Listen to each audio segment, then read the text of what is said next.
If you want to pump your body and expand your mind, there's only one place to go. Mind Pump. Mind Pump. With your hosts, Sal DiStefano, Adam Schafer, and Justin Andrews.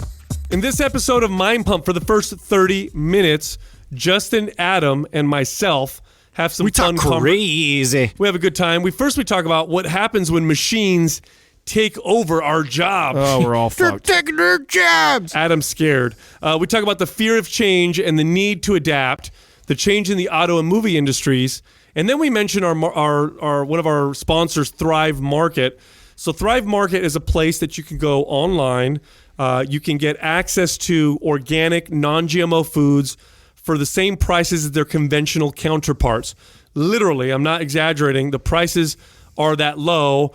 Now, the way they can do this is by eliminating a lot of the middlemen, and there's a membership fee. However, if you go to thrivemarket.com/mindpump, you're going to get 1 month of a free membership plus Booyah. $20 off your first 3 orders of $49 or more and free shipping for orders of $49 or more. So basically all that stuff for free, and you just get a bunch of lower prices. So it's an excellent, excellent place to go. It's one of our favorite sponsors. Again, that's thrivemarket.com/mindpump.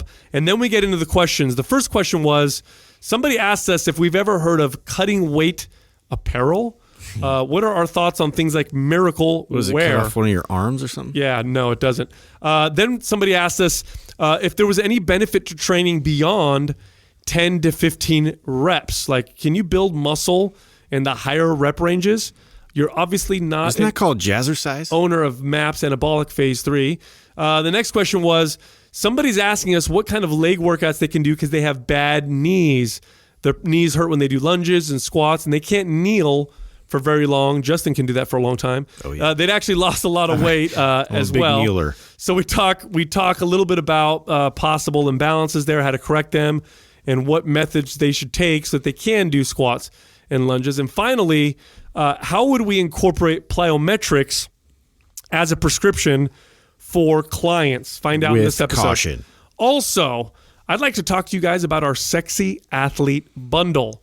Now, we created the Sexy Athlete Bundle because we have 2 very popular programs. Well, we want people to be sexy. Right, that's right. And we want them to move better, too. Yeah. We have 2 very popular programs. There's MAPS Performance, which is really designed for the athlete at heart. It's designed to train someone to improve just their full spectrum of athletic performance. We also have something called MAPS Aesthetic. MAPS Aesthetic is a program designed for people who simply want to look really good. It's like for your bodybuilders or your bikini competitors or your physique competitors or people who just want to look like that. Well, what we've done with this bundle is we've taken both programs, discounted them because you're going to get both of them, and melded them so that you get the best of both worlds. This is for those of you that definitely want to sculpt certain parts of your body, get that symmetrical aesthetic physique, but also love to be really athletic. When you play sports, you want to be able to jump and run and climb and move. So you want to move good and you want to look good. Well, that's the Sexy Athlete Bundle. Again, it's both programs, MAPS Performance, MAPS Aesthetic, discounted, I believe, over 20% off, and modified so that you can combine the 2. You can find that program at mindpumpmedia.com. It's called Jet. It's called Jet Smarter. I'm glad I came up with that idea. Yeah. And you can buy a single seat for like $2,500. So and fly a private jet, versus having to pay the whole private jet to do that, which is normally like a $20,000 trip or more. Still $2,500. Yeah, but if you're going somewhere like possibly New York or something like that, where you'd probably be spending $800 to $1,000 anyways, and then now you're $1,000 more dollars, and how much is a first class ticket anyway? It would be that much. So it's like equivalent to first class, but now you're on a jumbo jet that's far safer. Pretty awesome. It is like Uber for planes, though, huh? Yeah. People are renting everything out now. That's so much better because then, owning one of those things is fucking ridiculous. Can you guys just see, behold the decentralizing power of the internet? Oh, behold. Yeah. Beholden. That's it. I feel like you're Moses or something. Behold. Behold. The power of the internet. It's decentralizing everything. The waters. Yeah. Yeah. It's interesting to see what's going to happen. I don't know where we're going to be in 10, 15 years. And at what point does the government say, They can't. It's too late. Yeah. You think so? You can't. How do you get the toothpaste back in the tube when you fucking squeeze Unless it they out? throw like a EMP bomb up in the fucking. What? Dang. They're the gatekeepers, man. Doom and gloom. Just Just set depress us back to everybody. the Stone Yeah. Age. Yeah, exactly. No, man. They control all fake news, bro. Real quick, they could change the game. Yeah. They could. Well, If anyone can even news has been if decentralized. anyone can put the toothpaste back in the tube, it's the government. If there's anybody that has the resources to do that, You know what I think it's sometimes? them. Because here's what I think. Because you know that a lot of the money that goes into research and science is through the government, right? That's why and because it's in their best interest to discover new things and whatever, especially for the military. But you ever wonder how, like, what if social media platforms and all these devices and stuff that we use and the new iPhone with facial recognition, what if it was just Gathering information. It was the government partnering with these businesses That's or whatever. exactly what I think it is. And they're like, hey, how do we get... Dude, these businesses are the government. Whoa. Just kidding. Well, this is how Dun-dun-dun-dun-dun. this is how I believe that X-Files. Apple, Amazon, Google, they all have why they all are allowed to grow to what they're, because in a sense they're starting to monopolize areas. I mean, you got Amazon. You know, Amazon right now is about to take out fucking UPS and FedEx and all those real soon here. Like, you're about to see them take over all that shipping shit. And the way, of course, Jeff Bezos presented it was like, oh, we're just assisting the DSL. What's the regulations on monopoly anymore? You know what I mean? With these tech companies like absorbing like all these different like Monopoly. So here's this is a huge misconception about markets. Monopolies don't really exist in open free markets. They tend to exist when there are government regulations and controls that limit entry into the market. So when people say, you know, monopolies, this, that, and the other, you can clearly see that there was intrusion into the market and regulations and walls being put up to protect, businesses through the unholy alliance between business and government. And that is what causes monopolies. Otherwise, what you have is this. Let's say you have a company let's say a company owned. Well, wasn't like PG&E one of them, or like one of the power companies had to get split up because they were getting into too many. Very regulated, extremely regulated market. It is not an open market. Okay. Not at all. So it would be like if a company owned, I don't know, all the food production, I guess, and if they weren't serving the consumers' needs best, then you would have competitors would come in and create Amazon, Google, and Apple are not going after those markets. They're going after more like, think about it, like the way they'll take over the shipping market is they'll go in and they'll just do it better for cheaper. Yeah, which is great for us, right? Yeah. There's nothing wrong with that. But, I'm not complaining about it. I'm just wondering, like, when the government look will how want to fast- step in and be like, Well, look how fast shit changes. Of course, we don't, because we don't have family members or ourselves that work for UPS, and they've been working there for 20 years of their lives, and they have a retirement all set up and everything like that. Yeah. Those people are fucking freaking out and are absolutely hate. It's still, but of course, on the individual basis, you're going to find some people that get hurt by this, but on a whole, it's much better. It's like when cars got invented, all the wagon makers, went out of business. Well, it's terrible. Yes and no, because we're at a different time now, because I mean, we AI is around the corner, and companies like Amazon are heavily vested in robotics, and the vision is to build these things out and to eliminate people's jobs. So it's not like they might grow a market, and it potentially we might be shipping more faster for cheaper, which in turn, in the olden days, who's going to buy the products? Huh? If we're all broke, who's going to buy the product? I know. This is a huge misconception in economics that it's gonna decimate jobs. We're not gonna have any work. Like, let's just think about that for a second. Let's say we go into the future where AI and machines do all of our labor for us. You know what else? There's another name for that. It's called utopia, which would be great. Fuck, if all the robots did all the work for us, and people are like, well, no one's gonna have jobs. Well, who's gonna afford to buy the products that the robots make? It doesn't make any sense, and that's not how it works. What's happened and this was the prediction of Karl Marx, right? Of Marxism, that capitalism would result in, or markets would result in, no more jobs because it's going to be automated, and The reality is the opposite. There's far more wealth, because efficiency continues to increase, and that's what creates wealth. I can see that. It leaves opportunity for those same people that would have those jobs to do something else that's out there to grow a whole new market. Exactly. Right? Or again, if we do all of a sudden create this future where machines do all of our work for us, well, fuck. Now it's literally it utopia. Creative. Yeah. That would literally be a utopia. It's like all entertainment and like creativity based. That'd be amazing. It'd be wonderful. Yeah. So this fear, it's a classic and it's a knee-jerk reaction type of fear. It's like, like the taxi, drivers being afraid of Uber, or, anytime competition comes in, people freak out, especially when innovation comes in. But so far, every single time we've done that, things have gotten better. The Industrial Revolution definitely killed a lot of farming jobs. Like before the Industrial Revolution, a good chunk of Americans were farmers. A very good chunk of Americans did farming. When the Industrial Revolution came around, a lot of those jobs were lost, but were we left with a bunch of unemployed farmers? No, we actually created more wealth and opportunity for a lot more people. Today, something like 1% of Americans are farmers, and yet they produce like how many more times, tons of food. The only challenge that I have with that is that, and you're right, if we can go back in history and we can talk about all those times, is we are now supplementing the population with AI, though. That's different. What you're saying makes total sense when it's people versus people, and new markets open up, and so now new jobs open for those people. And so Industrial Revolution puts out a bunch of farmers, but now they have all these new tech type jobs that they didn't have 30 years before, where now we're evolving to where those same jobs may potentially be taken over by not humans. So machines have been taking humans' jobs for a long time. Yes, but not to the rate where we're at now. It's always going to be. Think about it this way. Think of all the jobs that existed before the Industrial Revolution. Think of all the jobs that people had, right? All the, like you had to dig holes, you had to use like shovels and pickaxes. Yeah, plow fields. Like all those jobs don't exist anymore. Yeah, new jobs were created, new opportunities were created. Gas-powered machines. All those things were done by a machine. Like look at how cars are made. Cars used to be made by people. Now you've got machines making cars. Does the automobile industry employ less people now? No, and it's created far more wealth.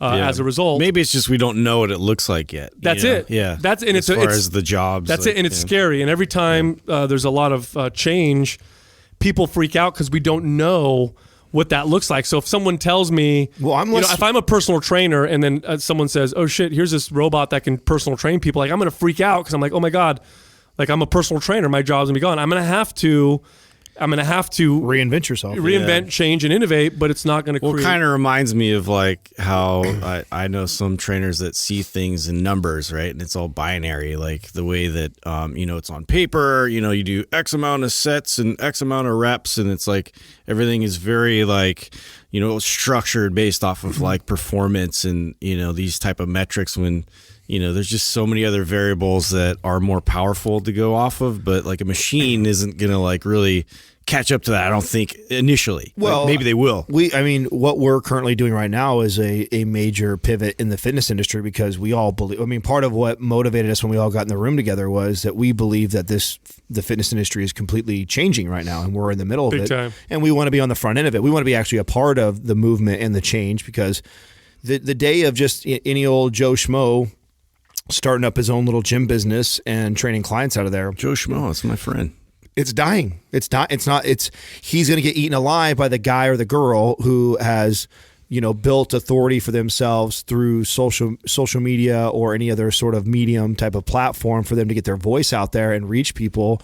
And they can provide almost as good of a service, without even being there virtually, with the ability to give the amount of information that we can seamlessly, over our phones or the internet. Like, you're going to see our jobs and we could easily sit back, make good money doing what we've done our entire lives, or we can kind of predict and see where this is going and make sure we stay ahead of it. You can be afraid of change, which I totally understand, especially as you get older. If you've been doing things for a certain way for so long, especially with your business, it can be scary to realize that, the phone book is no longer, I've gotten all my leads through the phone book for the last, 20 years, but the phone book is now disappearing and it's all going to be through the internet. Now I can freak out about that and be like, my business is dead because the phone book is gone. Or I can realize there's another opportunity to reach far more people. Like the phone book, however effective it was, for example, does it even come close to the effectiveness of what we can do now in terms of reaching people? Not even close. Social media is a great example in the sense that it costs nothing to do stuff on social media, or almost nothing. Whereas before, to advertise in a newspaper, even a small ad cost money, and you would only guarantee that you'd reach so many people, and out of that, such a small percentage would read it, and it was within a certain area or locale or whatever.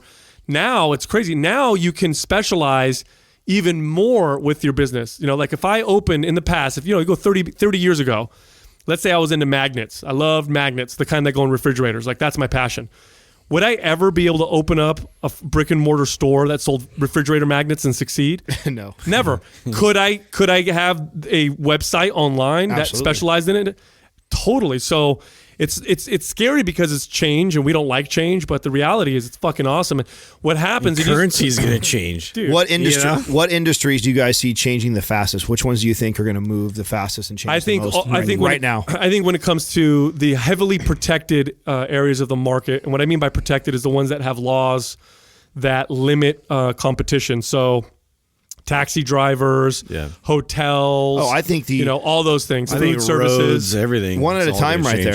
I think the automobile industry is going to be completely flipped on its head in the next 10 to 15 years. Totally. Completely flipped on its head. Totally. In fact, It'll be a novelty. I even believe that like the next generation coming up will probably mock people that still drive themselves places. No one's going to want to own. Very few people in the future will own a car. It's not going to be. You've seen that decline already. I mean, with kids, it's like why get your license anymore? Like, what's the point? Like Uber everywhere. Even though we're like, it's freedom. Like that was like so revered when we were kids. So I saw some estimates. I actually read a very, very well thought out article on this with some experts, and they figured that when automated cars or self-driving cars become the norm, that the average cost to travel with a self-driving car to work and whatever would cost the average person between $1,000 to $3,000 a year. Now, if you do the math on how much your car costs you for gas, maybe car payments, insurance, the space that it takes to park it in your garage or whatever, like you add that all up, you're saving a shit ton of money by just having some fucking automated car pick you up and drive you somewhere. Yeah. And you're having an increase in productivity because now when I'm going to work, first of all, you can have a bigger place if you don't have a garage. You have to know that Google and Apple and these companies that are working on these self-automated cars right now know that. Imagine, and we know too, like the EFT model is like everybody is transferred over to that, right? Is this consistent money every single month? You're going to see this, guarantee right where you're going, Sal, is if whoever gets there first, Google or Apple or whoever gets the car first, it'll be like a membership thing. Either you pay a monthly fee that costs you $250 a month, or you can pay the year up for $3,000 or $5,000, and you have this little pass that probably just you can go Uber. You don't even need a pass. Google it's just car, the facial recognition, right? It's just like the Minority Report. They're already there. Like it'll recognize your face. It'll know how much currency you have through whatever payment system is established with that, and then you just step in. Or it says no, insufficient funds or something. So I think about what the car is going to look like too. Like you're going to get into your car, and it's no longer like focused around the driver. You're going to step into a car, and I got to drive 2 hours to this place. You go in, and it's a fucking office. You know what I mean? You're going to step into an office and do your work, or you're going to have a meeting in there while you're going somewhere, or we're going out to dinner. Let's get in the car, and they serve drinks in there. Like, isn't it funny to see crazy. Like Total Recall trying to do their rendition of it? They have some shitty robot like, hello. It's like not even close. You know what I mean? Like they had the science fiction. Sci-fi movies are always so great. They're always what we think the future is going to look like. Yeah. If you look at futuristic movies from like the 60s. It's like these chrome fucking, shiny. Thank you, Will Robinson. You ever go to Futureland in Disneyland? They're going to look just like us, dude. That's what it's going to be. Yeah, it's going to be creepy. It's like I look like another human for sure. So I think automobile is actually going to take a little bit longer. What I see happening because there's a lot of hoops to jump through. Yes. Right. What I think will happen before automobile is I think we're going to see the movie industry and it's already it's already happening. That I was blown away by seeing YouTube TV partnered up with the World Series. You see now I've seen full length trailers that would like be for a movie theater is actually full length trailers on commercials now for Netflix series. Bro, just look at the kids. Okay, I have 2 young kids. The other day I went to the mall with my daughter because I promised her I'd take her out and we'd have a father-daughter day or whatever. So we're walking around and she wants, God, I wish I remember the name of the store. Claire's. We have to go to Claire's. I don't even fucking know what the store is. Anyway, it's a store for... It's where all the jewelry and stuff is. I don't know. How'd you know that? I have sisters, bro. Okay, so she's like, we got to go to Claire's. Bedazzles his toes. Yeah. So we go to Claire's, and because she has my old... I think I got my first ear piercing there. Did you really? Yeah. Awesome. So she has my old iPhone. She doesn't have it set up to service, but just so she can play games on and stuff, right? So she's like, I want to get a new phone case, but we got to go to Claire's. So we go there, and I look at her phone, and I hit the home button, and there's a picture of like a little girl on there that I've never seen before. I'm like, who's this? And she's like, oh, she's my favorite YouTube star. I'm like, what? I'm like, what's her name? And I can't remember her name. She's like, it's so-and-so. I'm like, that's crazy. We go to Claire's. I swear to God, we walk into Claire's, and there's a fucking picture of the same girl with a whole aisle dedicated to products that are made or produced or whatever by this fucking YouTube star. Merchandised around a YouTube. You could ask my kids celebrities on Hollywood celebrities. They wouldn't even know them, but they tell you their favorite YouTube stars, and I'm already seeing them now in stores. Well, so I was just watching. I was on Apple TV. I'm clicking through, and the new movies that just popped up to purchase. I can't think of the name of the movie right now. It just came out, but I clicked on it to watch the preview, and sure as shit, one of the main stars of the show is that kid Logan whatever, who is a fucking YouTube guy who has 10 million YouTube subscribers. Crazy. And he's like 20 years old, and he's now starring in his own movie. So they've now transitioned him from a YouTube star now into acting. So you're gonna see, 100%. It's that. It's fucking, it's crazy. And I mean, Bieber got started like that, right? Yeah. Like he got found on YouTube. Yeah, so. but I think it's gonna be even more so. Like I don't think. You like these record labels and all this stuff. They're gonna have to totally. Well, it'll decentralize all of it, like you said, 100%. I don't think we're gonna see superstars like we used to in the sense where you have. No, why would you ever think about this? Why would you ever pay Tom Cruise or some old big actor or actress $10 million, $20 million to rep your brand when I could get 5 kids that are more connected to my consumer engagement? Exactly. They're going to start really paying attention to how that converts, and it converts way better with the constant communication. Well, so we talked about this the other day. So I still have a subscription to like satellite dish or whatever. So I'll watch some stuff. I recorded American Dish or whatever. Satellite. Do they even use dishes anymore? Is there even Dish Network? Is there still a dish? Is there actually a dish still? I could never do it because I got redwood trees. It's like this big. Yeah. So anyway, I watched American Horror Story. So I recorded it and I watched it. And we were watching it, and I got up to get some tea because I was making some tea, and so I wasn't where the remote control is to fast forward past the commercials. So the commercials come on, and I'm like, oh fuck! Like I haven't seen commercials on TV for a long time. Yeah. And then I realized like the one place where I'm forced to watch a commercial is on YouTube. When you watch regular TV, nobody watches commercials on there anymore because you record it and you fast forward, which right away that's a big problem because if you're an advertiser, if you have a product and on TV ain't nobody gonna watch your shit, though. They're all gonna go to YouTube because YouTube controls it. What's happening right now is what we did, which I remember turning Doug on to a long time ago. I saw it on Spike first, and I know we're the first ones I ever saw do it on YouTube. But now you're seeing big networks do that. They have to. At the World Series, it was like this. So you'll be watching the game, and then all of a sudden the game shrinks to a smaller screen, and then the Bud Light commercial comes on. But I can still watch the game, but the commercial's running at the same time. Yeah. So that's how they're getting past that, right? So that of course I saw a huge. I can't remember where I read this. I read some article. And I want to say it's like ad sales and stuff is down like 50% from television or what that ever since the introduction of TiVo and the DVR or whatever. I think hotels and restaurants are going to have to change quite a bit too. Hotels in particular, because people now, you travel somewhere, it's getting easier and easier and more acceptable to just Airbnb or VRBO, where I want to stay in New York City. I'd rather stay in a house. It's the price is better. It's in a great location. It's more personal or whatever. Same thing for restaurants. They have these apps now where you can go to a city, and rather than finding different restaurants to go, you could go to someone's house. They'll cook for you with other people. Yeah. I also saw it with the hotels. They've actually pivoted and started offering like hour by the hour to stay, which they never did because it's like that's all the hookers, yeah. And now they're allowing it. It's interesting. Well, I really enjoy watching this because it's all typically better for the consumer. Our sponsor Thrive Market is a fantastic example of this. They took a problem, which was organic foods are expensive, more expensive than conventional foods.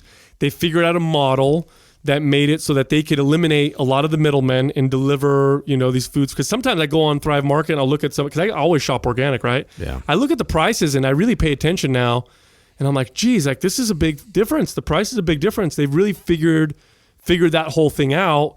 And then on top of that, because they want to be, they know the consumer's more, conscious about things like the environment, about helping people. Now it's become in their best interest to we give free memberships to lower income people. We make sure everything's fair trade certified and all these other stuff. It's pretty cool stuff to watch. I wonder how long we'll see until we see like a major competitor to them. Yeah. That's what I don't know. That'll be interesting. I think Amazon. Well, what's interesting is now it seems like full transparency. Like they're already preparing themselves for the full transparency company, right? Because they're already thinking their way through like a lot of problems in the world, more than just problems in their business. And so you start to see like maybe that could catch on with more of these businesses that get bigger and bigger, where they're actually thinking more about how is this going to hurt our company by not paying attention to the way that we waste our products and all these kinds of things. Like, because people be able to research and see all the behind the scenes stuff now. It's a factor now. Yeah. It's a factor that you do now when you buy something. People want to know that they're buying something that doesn't go against their values. And before, you kind of didn't really know how to do that, or at least wasn't important because it wasn't as much transparency. But now there's all these organizations that kind of monitor that, and you can look at something and say, okay, this is fair trade certified, or this is the non-GMO project, or whatever. It's models like that, like Google, like Amazon Star, like all the star rating and stuff like that. That book that I'm almost done reading right now that I absolutely love dives into that, the old days of building a brand and building a name for yourself doesn't matter anymore. Yeah, it's completely all about the ratings. It's all about the ratings. Like between if you likes or stars, if you rank on Google and you rank on Amazon, it don't give a fuck about your branding and your logo. No. That shit doesn't out the window. The stuff that we used to put. Great? That makes a lot of sense though. But isn't that great? Well, this was the hard thing that I know it was really tough for Taylor to hear this, because we bring him on board to help with the branding of Mind Pump and cleaning things up, and telling the guy who has a lot of passion for branding and doing stuff like that, going like, bro, you better evolve, because this shit's changing and it's changing really fast. And if people that are so hung up on trying to create this brand for yourself, it's like, nah, man, if you're ranking great on Amazon, you're getting 5-star reviews. If you are at the top of Google's list and stuff like that, it don't fucking matter what you look like. If people are saying your shit works, it's like you have to play nice with all these platforms. You know what I mean? Like, and really like study in what their parameters are and what you need to do to maintain that. Well, so the next level of that is, because you still have people trying to hack that and try to fuck with each other. Companies try to compete on Amazon. Everybody's gaming it. Mike Matthews talked about this, and they're doing a good job. Amazon's doing a good job of trying to figure out when the ratings may be fake and stuff like that. Put new algorithms out there. Well, here's what I think is going to happen, especially because of Facebook. Facebook obviously has more users than anything on Earth, right? Than any other company on Earth. It's like, I don't know how many billions or whatever. And it knows all your friends and who you're connected to. Imagine this. You go to buy a product, it shows you all the ratings that people gave it. So now you don't just see random ratings. Oh, absolutely. You see, my buddy John gave it 4 stars, and Adam gave it 5 stars. Justin gave it 2 stars, and Justin wrote this. Like, I trust these people rather than these random reviews. That's what makes Facebook even more crazy. Yeah. When you talk about who has got the most analytics and the most detail about people, God. Facebook trumps them all. I know. So Amazon has... It's almost dangerous. They scare me. Yeah, Amazon is one of the scariest because they flipped the funnel upside down, and on top of that, they have the cloud space. Google owns the searching for everything like that, so that's what makes them so dangerous. Facebook has the most information on the most people in the world. That's what makes them so fucking dangerous. I mean, that Apple is like, what Apple's doing is innovative, and you talk about a brand like That company Well, is it's not really innovative anymore. well. I mean, it's a luxury brand. You know what I'm saying? It's now, innovative in different ways. It's in different ways. It's the Louis Vuitton of It's an accessory of tech. Let's be honest. Apple is an iPhone is as much of as an accessory as it is a phone. Oh, it's well, more. the phone is their only product anymore that is bringing them revenue. So I mean, Really? yeah. Oh yeah. They don't make money on their laptops. No, it's all around the iPhone. Like that's 100%. Well, and they just keep bringing it up too. Yep. I mean, it's getting more and more expensive before it gets, and people will still buy it because it stands for something. If you have, it'd be interesting to see how what happens with their cars. Well, they're really putting a lot of effort into that. It will be interesting because I foresee with it because they've branded themselves as a luxury brand. It doesn't matter if Google hits the market first or they hit the market first with the car. It doesn't matter because Apple will have a better one. Yeah, that's the way I look at it. I see you're going to have two options. You'll have the Google car coming around or you'll have the Apple car coming around. But I'll pay. I'm an Apple guy, and I'm luxury guy. Damn, did you guys ever think when you were kids that staple car brands like Ford and Chevy and Toyota would be challenged by randomly new, like just new. Yeah. You know how hard it is to enter the car market back in the day? You know how many people tried and failed? Oh, yeah. And you had the staple manufacturers because nobody trusted other brands. And I guarantee you right now, if Apple came out with a car right now, a shit ton of people would buy it. Tesla's already proven that they could come in. They'll make Ford turn into like Palm Pilot. You know what I mean? Oh, remember that's gonna be the trio. BlackBerry. BlackBerry. There will be like this bell curve with it, right? There will take some time because you will have a lot of people that will push back and will the old cars and I'll be the first to admit like I like my cars and I don't want to be driving around a self car. I want to drive my own car like. But I know that I'll conform eventually. I know I will. I can't wait till I don't need to drive. Yeah. Once they started to make them look a little bit better, right? Like, all we had was like the Prius forever, that fucking ugly ass piece of shit. Well, that's why I think Apple will push the boundaries on the luxury side of that. I think Google will be the more efficient, cheaper version, and I think Apple won't give a fuck. They'll just be like, you'll drive an Apple car because you're an Apple person. Yeah. You're different. That's their whole motto. Right? That's their mantra. It works. Be different, and that's the whole reason why people still pay $500-$600 more inflated on a phone that you can today I mean is perfect example. The 10 dropped, right, and I'm in the store and it's like these people are just shelling out. They don't even have them in stock yet. They're shelling out, what is it, like $1,200 or something for a phone. Crazy. A phone that will be obsolete in a year. Yeah, a year or two. Yeah, you'll have to. But they're still like, I mean, they're like starving for this. There's a lot of people that are just like super excited. Well, and where they're more brilliant, they get guys like me, right? So now they do this like, so I have the 6 Plus, and I just went in there the other day because I'm going to get the X, and I asked them, I said, "Am I done paying this off?" And they're like, "No, but what you can do is in November is because you haven't paid it off, you can return this phone back, and then it'll just keep going on your payments."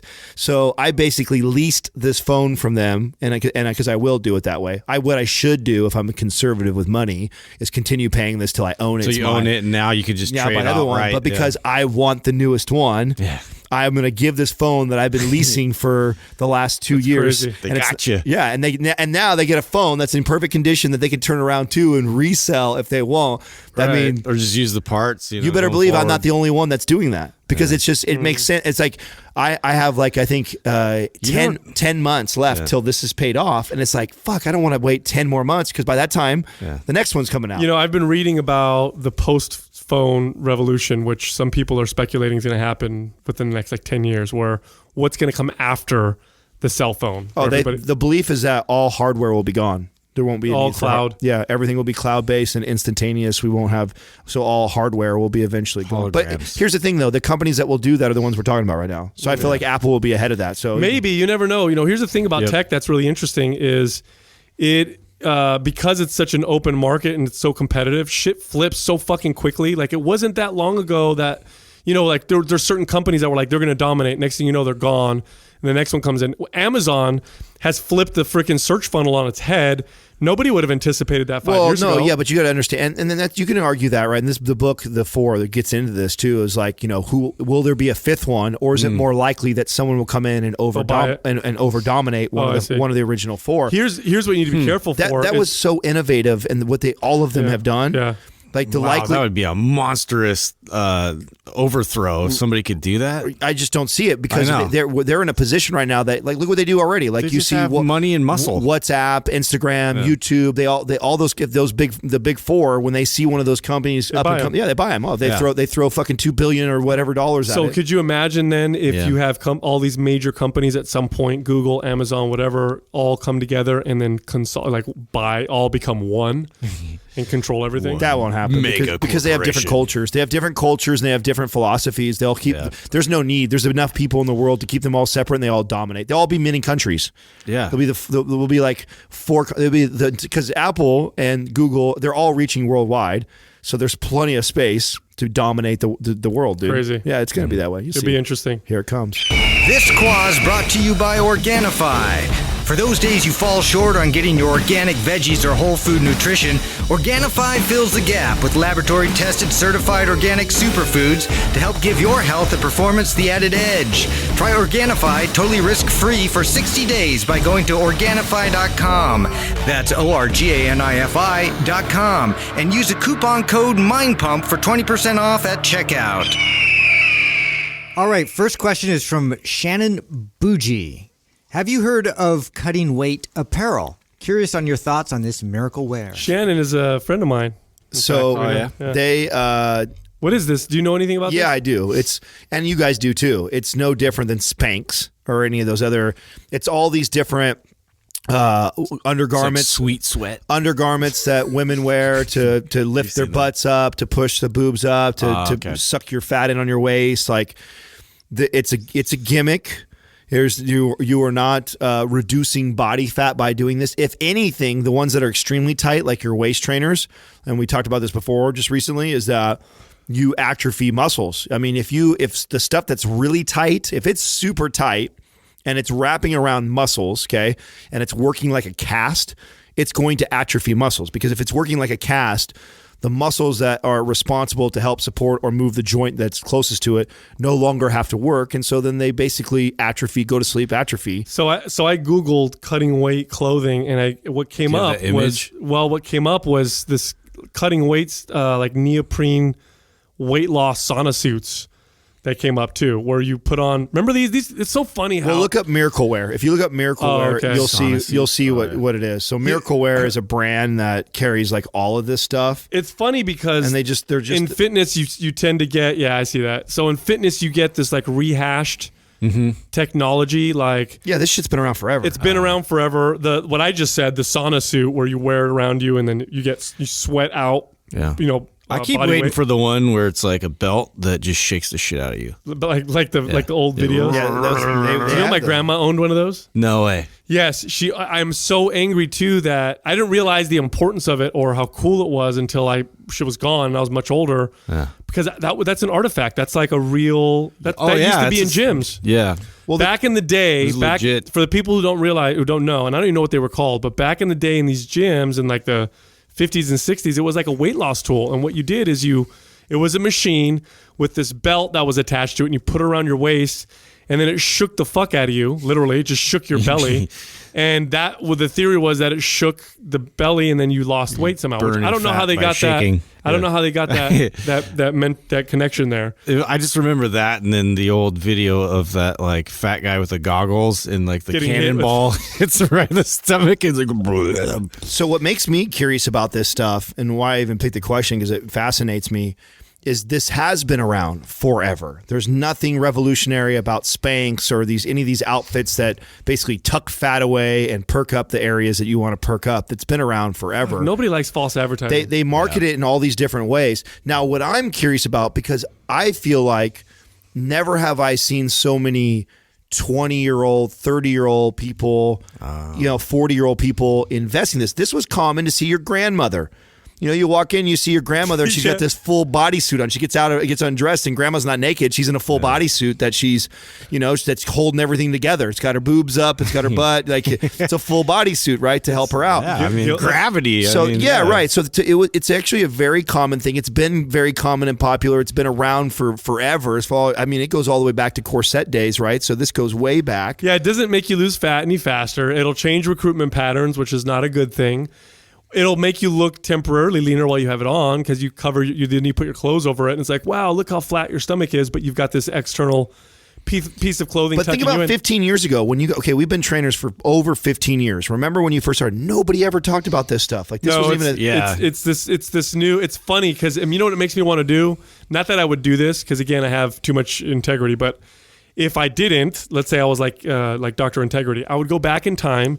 And I would find old diet methods and tools that were popular in the 60s, and I'd rehash them and sell them, and I bet you they'd sell like crazy. Like you ever seen the belts that people put on their abs, the stim that make your stim belts that make your abs contract? Oh yeah. They've been recycling that shit for fucking 40 years. Every 5 or 10 years. So it'll come out. I'll see an infomercial. Yeah. I just got a message about. Are you sitting on the couch? Yeah. Why not build your abs? At the same time, I just got a message the other day from someone saying, "Hey, does this really work?" And I want to tell them, the first time they came out was like 1960 something, right? And it's all bullshit, right? So I would love to go back in time and find some of this old stuff. In fact, we should do it just for fun, and see if people will buy into it. You know what I mean? You know what they used? You know what some of the original weight loss pills were?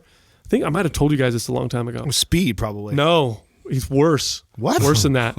Some of the old, so you could literally find, I could probably Google it and find right now, ads that were in the back of magazines and stuff for weight loss pills that contained tapeworm eggs. Oh my God. What? Well, you get a tapeworm. You get a tapeworm and lose weight. And they would sell you these pills. You'd give yourself tapeworms and you fucking lose weight. You got a fucking parasite, dude. It's stealing all your nutrients. That really How's your worm training going? Yeah, how's your worm training? I'm about to shit mine out, actually. I doubled up this week. Yeah. Not even joking. Not even joking. I did not know that. Yeah. That's new to me. We should find some of those ads. Yeah, let's not show the video.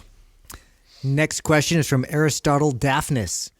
Is there any added benefit for training beyond the 10 to 15 rep range for muscle hypertrophy? If so, how do you determine which body part to train with higher reps?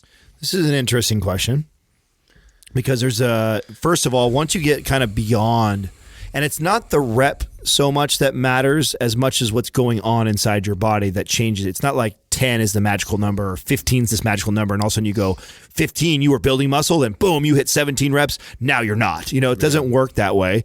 That you would still build muscle on 17 or 20 reps. But as you start to push up the repetitions, it now becomes more aerobic. Now we're getting closer to aerobic and you're getting out of anaerobic. And if you ever done 20 or 30 reps of something, it's very hard, especially if you're doing a big muscle, right? If you're doing a chest, a back, or legs, your heart rate is going. I mean, you're getting closer to what you feel like when you jog or power walk on an incline on a treadmill than if you're actually lifting weights. That's really what the difference is. It's not this magical number of, when you lift 10 reps, you're in hypertrophy, and so that's the best. Yeah. I did 11 reps, I ruined it. Yeah, right, exactly. So no, I think so. So here's the thing: there's a few different signals that tell your muscle to build. One of which is the signal that your muscles will get from fluid that pumps into them when you get the pump, and the waste buildup that happens when you're doing higher reps, which is the waste buildup is what gives you that burn. So you're doing a high rep set of curls or whatever, and the muscle just burns like crazy, and it's a totally different feeling than when you're doing something heavy for like 5 reps or 4 reps or 6 reps even. That burn feeling, that pain is coming from the buildup of waste, which is the byproduct of that movement, that repetitive movement over and over again. Now that waste sends a signal to your muscles to build. Now we take advantage of that with occlusion training. In fact, that's one of the main reasons that that's theorized that occlusion training works, is by allowing that waste to build up much faster with lighter weight, and so you get this muscle building signal. So there's that. There's also the pump that comes from higher reps. It's much easier to get a pump in a muscle if you train in the 20 rep range than if you train in the 5 rep range, just because of the amount of repetitions. Every time you squeeze a muscle, what happens is you every time it contracts, it squeezes out the fluid and blood. Every time you extend, it tends to let more in, and you repeat this over and over again, and you end up pumping blood into the muscle more than comes out, and that pump itself also sends a muscle building signal.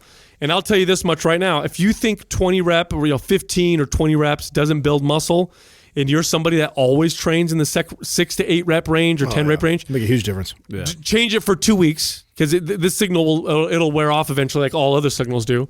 But for 2 weeks, just train in the 15 to 20 rep range and watch what happens to your muscles. You will see growth. Happens to me every single time I work my legs in this higher rep range because I love low reps so It's much. super taxing once you make that shift. I love low rep squats so much, and so I tend to overdo the low rep squats. But every once in a while, I'll switch to like 10 reps or 12 or 15 reps, and my legs grow like the next day. I love that you brought this up because this is kind of like these little hacks that are hard for me to explain when people ask like specific questions like, hey, Adam, I've got Vegas in 3 weeks. What should I do? If I was in a situation where I'm at 3 weeks out from Vegas and I'm trying to make my body change and adapt the most in that shorter period of time, typically when the way we've structured MAPS or what we tell people is ideal is, over a course of 3 months, I'm going through all these phases. Now, if I'm looking for the greatest change in the shortest amount of time, I'm gonna send a signal to my body that is as different than what I'm currently doing. So like Sal gave the analogy, if I was doing singles, doubles, triples, or 5 repetitions, jumping all the way over to 20 reps, I'm going to see the greatest change in that short period of time. Be dramatic. Yeah, it's going to be a dramatic change. And then vice versa, right? If I've been doing that 15, 20 reps, and then I'm looking at a time frame, I'm like, oh, I only got 2 weeks. I need to do something with my programming to continue to get the greatest change in my body. I'm going to go the other end of the spectrum. It's pretty much those two factors, if you want to focus just on like 2 things that will massively impact you, if depending on what you tend to lean on more, do the exact opposite. Right. Yeah, and this is one of the reasons why low reps as a trainer, typically women respond way better to low reps. 100%. It's not because their bodies are genetically wired to respond better to low reps, but it's because they are typically afraid of heavy weight and low reps. So when I get a female client, and I ask them about their history, inevitably it's, I did, 20 reps or 15 reps and all these different body weight exercises because I didn't want to get bulky or, all the myths that surround exercise. So then I'll have them do a whole power phase. Like, okay, all we're going to do is we're going to train between, 3 to 6 or 7 reps. We're going to go heavy and their bodies just change. Yeah. And it's like, all of a sudden I'm, the miracle worker trainer. I've had that, like you mentioned power, just doing like explosive fast twitch movement without like loading it even, like just having people respond like they've never even used their muscles like that, like in some cases, so it's just like, whoa, what's my body doing? Now the second part of the question is how do you determine which body parts to train with higher reps? So I'm going to flip this question on its head right after I answer it real quick here. Any body part can be trained with higher reps. But if I flip it and I say, which body parts do I train with low reps? You can definitely train every body part with low reps, but it's not as conducive to train heavy low reps for single joint type exercises. Like it's not really conducive to do like singles and doubles for curls like you would if you're going to do a row or a heavy pull-up. But when it comes to high reps, you could train anything high reps. It's just keep in mind, if you go over 15 reps with like a barbell squat or a deadlift, go real light because you're going to be fucking exhausted. That's a really good point. I don't think, and I will, and very rare, and that literally would be just I'm trying to shock something, but you're right. There's no way I'm doing a bicep or a tricep exercise and I'm doing 3 to 5 repetitions. No. Like you'll just never see me doing skull crushers for 3 to 5 reps. Like now, not to say that you can't, and not to say that if you always train 15 to 20 reps for that might not be a bad idea to kind of throw that in there, but like you said, it just doesn't work very well. No, it doesn't. I mean, you're going to overcompensate, and you're doing an isolation movement for a very small muscle, and you're loading it really heavy. It's really tough to not allow these other secondary muscles to kick in and actually you're take probably over. better off if you want to overload your biceps and triceps with heavy weight. Just do like a heavy pull up or a heavy, close grip, bench press or heavy dips. Body weight dips type of deal. Then you'll do better off. But yeah, high reps, anything. You can train any body part with high reps. Next question is from Thomas Lopez 83, who is asking for leg workouts for bad knees. He has knee pain when doing lunges and squats and can't kneel for long, so he's been doing a lot of machine work for legs. He is 6'3", 230 pounds, and he has lost 130 pounds over the last 3 years. First off, ankle hip mobility. Congratulations on the 130 pounds. 130 pound weight loss is incredible. That's life changing. Big dude, 6'3", substantial. Good job. Definitely, you're already sounds like you're in pretty close to probably where you want to be weight wise, especially if you got some good lean mass on you. So, total congratulations. To that now, Bad knees.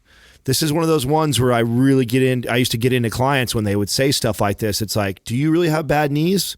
Or do you have bad mechanics? And because of that, it stresses your knees. And so you think you have bad knees. Because if you had bad knees, you would know you have bad knees. You probably have to do surgery and you have to get new knees.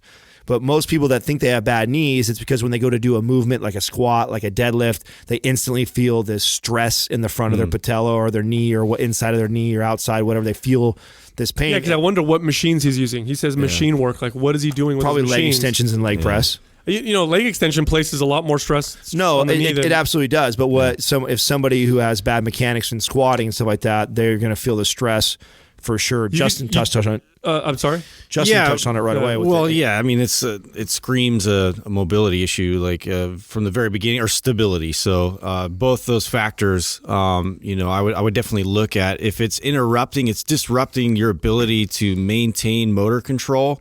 So what do your mechanics look like first? Like your knee is just supposed to be able to hinge, right? Like everything else, like your hips, when it starts to rotate, externally, internally, we're going to look at the hips, the ankles, where are you placing all of your load? And let's look at that and kind of work our way up from there. But I know right away, being a 6'3", because I'm 6'3", and we're actually the exact same size and weight right now. So I'm 6'3". I'm normally about 230. I'm walking around about 215 right now. But so 6'3", you have really long levers, and most people that are tall end up not squatting because of mechanical breakdown, right? And it's normally start right with the foot and ankle. Because that was the biggest game changer for me. Was I did not have the knee travel. I did not have the ability to take my knees over my toes. So then when I went to get in a squatted position, it was my ankles that were limiting how far my knee could travel. And then that's what caused the stress in the knees. Yes. Because I didn't have the ankle mobility to allow this play back and forth. And this is something that you can absolutely get back. I have completely changed my squat in probably about a year. I mean, I've been working at it for a good solid 2 years now, but it took about a year before it really, really made a major difference. And you need to live in Prime, man. This is MAPS Prime for you. If you do not own that program, you need to get that program. I guarantee it'll change your Prime life. and Prime Pro. It just reminds me of when we had everybody here and Dr. Brink kind of took somebody through like how to assess like your ankle mobility. So you had a stick that you used, and you're in a kneeling position, and the stick is right out in front to kind of give you a guideline of how far out your knee can travel over your toes. And then if they can't go very far, that's your limitation, and we need to work on that. Well, and so the thing too is we don't know specifically what's going on here because we're speculating. Because we don't know enough information about you. You're saying you can't kneel for very long. That may be like prepatellar bursitis. It may be chondromalacia. So you may have some issues with your knees, especially considering the other information that we have here is that you were at one point did you have any acute trauma or anything? Well, he's 360 pounds, so that might cause some problems.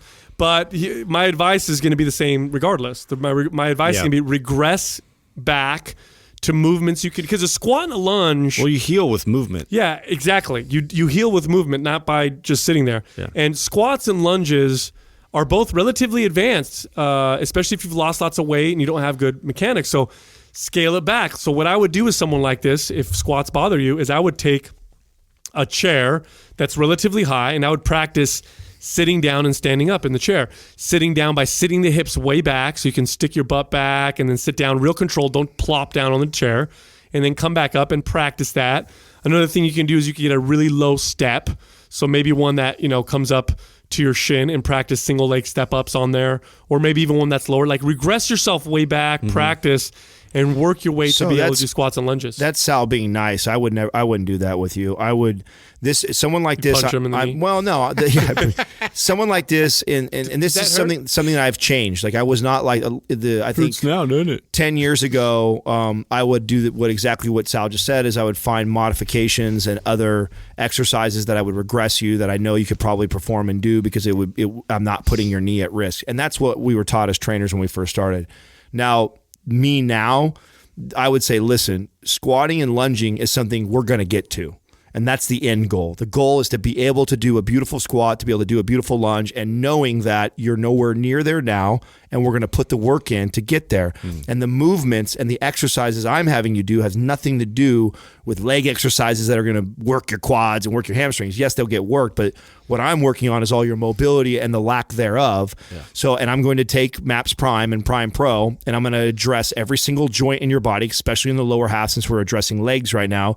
And I'm going to work on your ankle mobility. I'm going to work on your foot strength. I'm going to work on your... Pain is already an indication to regress on some level, like to address it, and how are you going to address it? Don't avoid it. Yeah, don't avoid it. No, I think you Don't try and work I think through you it. misunderstood me. I'm not saying that's all you're ever going to do. No, I'm not even letting you do that. I'm not even letting you do that. I'm not, you know why? Because the way I look at it now is because you know what will happen to those people?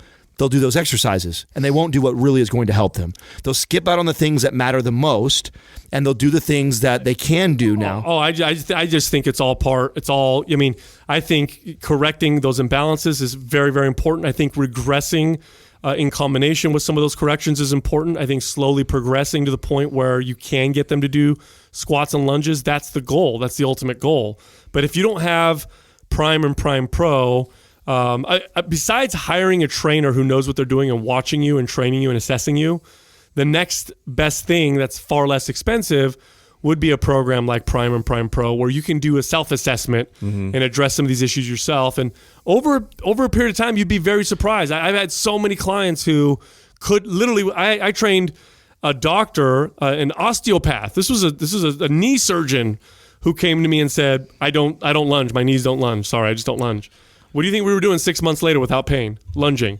And it was all because we addressed a lot of these immobility issues, and they were able to function and move and finally be able to do some of these awesome exercises, which is the case with most people. It's very rare that you run into somebody that you address all these issues and you fundamentally just can't do the exercises for whatever reason. Oh, very, very rarely. I mean, we get off the toilet every day, right? Yeah. You sit down on a toilet, you get up off that, you sit down at a dinner table, so you're squatting, you know what I'm saying? What it is you squat with no chair to sit back on, and you actually have to mechanically control yourself. Yet you just don't have that yet, and it's okay. It's very fucking normal. It's especially for people that have kind of beat up their body for a really long time and not taking care of it. I mean, shit. I've been training for 15 years, and I had to completely regress all of this and eliminate all these movements, and then work on all the stuff that we're talking about right now with the ankles and the feet and the hips, like. This is, and you got to make this a priority. You have to make it something. Do not settle for not being able to do these movements. And what I mean by don't settle is not push yourself to do the movements, push yourself to get to the point where you can do it pain-free. Yeah. And by doing that, we need to address the joints that are around. So if you have the knee in the middle, I'm looking to the ankle and I'm looking to the hip, because those two joints are probably immobile, and that's causing the stress on the knee. It's not that you have bad, unless you, again, we're speculating. If you tell me, you come back and say, "Oh, I have a fractured patella." You got to understand where your limitations lie and where the pain starts to come in place, and like what that angle is. Like all these factors to then give you that kind of a feedback. So now if I work on mobilizing, my hips or my ankles or my feet, I want to reassess and see, how this is translating to the movement. Even if you do have an issue with your knee, even if you do have, it still applies. Bursitis, right?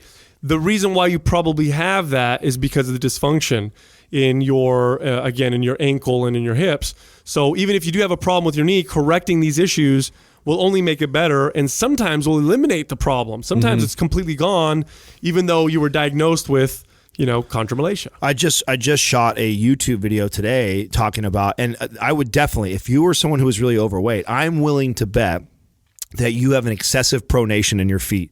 I bet you money that your feet are pronating.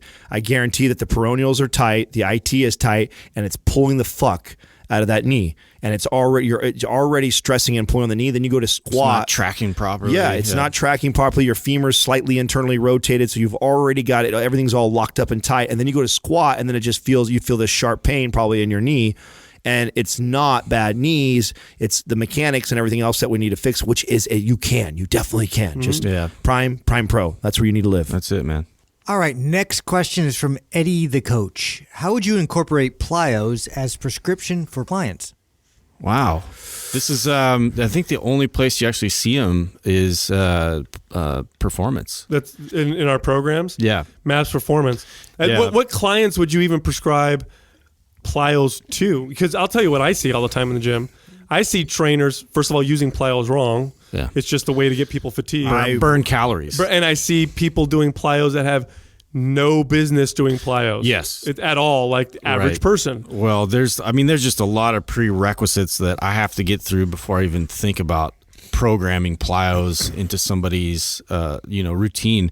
It's such a joint integrity thing for me, and a responsiveness and a stability, like all the above. Like you have to establish this awesome foundation to where we work our way. Like you have this great strength foundation. You can respond to all different types of forces at once, and you can actually like we did the anti-rotation series. Like you can actually like prevent things from rotating while rotating simultaneously. I mean, it's pretty complex. Like so that's why if you look at like NASM, which is a certification that we have all kind of recommended as a good starting point. I mean, they don't have that. You don't get to that till the very pinnacle of the pyramid of their progression of phases, specifically for athletes or athletic training. Well, I'm going to go ahead and say that I think they're close to fucking worthless. I think Plyos have very little place in programming unless you have a specific goal that requires it. For example, somebody who is trying to increase their 40-yard dash, somebody who plays on a football field and is explosive left or right. So an athlete, someone that's actually an athlete right now that is trying to improve upon their reaction time, their proprioception. They have specific goals pertaining to that. If it is a average client, in my opinion, they have what you're trying to accomplish through Plyos, I feel I can get that in almost or so many other ways for the average Jane or Joe. And the reason why Adam's saying it's a waste of time isn't because it's risk versus reward. There you go. Yeah. It's just a high risk versus very little reward. Even if the client is mechanically sound, you're not getting these huge, crazy gains out of it. Not what most people want. Most people come to you, if you're a coach, if you're a trainer, right? Most people come to you and they're looking to lose body fat or build muscle or feel better. Maybe they want to like increase endurance or what that, but you can do all those things without Plyos. You don't need to increase endurance, stamina. You don't need Plyos. Now people are going to wonder, why do I always see trainers have people jump on shit because it's fun. It's maybe cool. It's cool. If you see a trainer doing jump boxes repetitively, one after another, and you see them do more than 5 repetitions, they don't know what the fuck they're doing. Yeah. They don't know what they're doing. Especially if you're trying to train vertical on somebody. So I was doing this yesterday. I was doing Plyos yesterday. I'm sitting here talking about how Plyos are worthless. I was doing them yesterday. But I have a specific goal that I'm trying to obtain right now, and it's related to my vertical. And you see me do 3. I do 3 explosive jump boxes, walk down, go, I'm doing something else. I come back, 3 explosive jump boxes, I'm done. That's it. It's not to fatigue. I'm not gassed like crazy. Yeah. That's not the idea. Just trying to get better at exploding. Yes. That's what Plyos is.